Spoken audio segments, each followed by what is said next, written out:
ঈশ্বরগঞ্জে প্রতিটি রাত্রে ঈশ্বরগঞ্জের বড় বড় বাজারগুলিতে 110 খেলা হচ্ছে, বড় বড় জুয়া হচ্ছে পুলিশের প্রোটেকশনে, এবং গাড়ি ছিনতাই হচ্ছে এবং মাদক ব্যবসা চলছে। মাদক ব্যবসা যারা করছে জনগণ পরিসহ পুলিশের হাতে সোপর্দ করছে, আর পুলিশ বড় অঙ্কের টাকার বিনিময়ে তারা পুড়িয়ে দিয়ে চালান দিচ্ছে।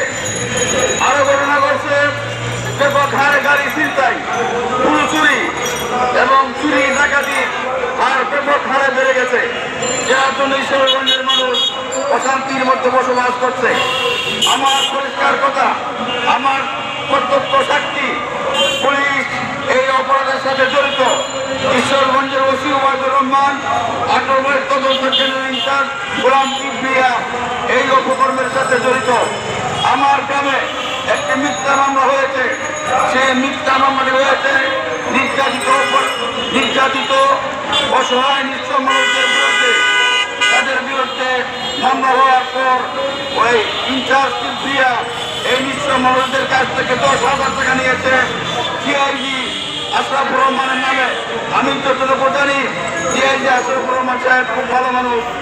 আপনাকে দেখে মনে রাখতে হবে, আশরাফুর রহমান সাহেবরা আপনাদের নাম বিক্রি করে থানার পুলিশ বিভিন্ন তদন্ত কেন্দ্রের ইনচার্জরা আপনাদের নাম নিয়ে টাকা তুলছে। আপনাদেরকে সতর্ক থাকতে হবে, আপনাদেরকে সেই ব্যাপারে সর্বোচ্চ সতর্ক অবস্থান করতে হবে। আজকে পুলিশের সহযোগিতা আমি অবলম্বন করেছি।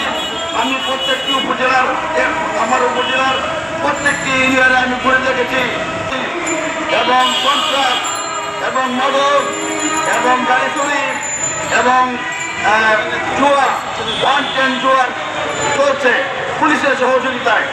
পুলিশ বড় অঙ্কের টাকার বিনিময়ে এই কাজগুলি করছে।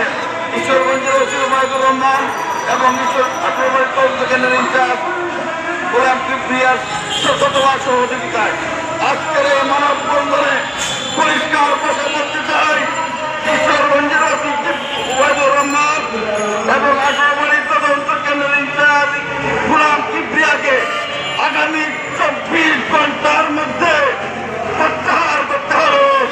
শুধু প্রত্যাহার করলে চলবে না, তাদের গায়ে যেন জনগণ পোশাক দেখতে না পায়, তাদের শাস্তির ব্যবস্থা করতে হবে।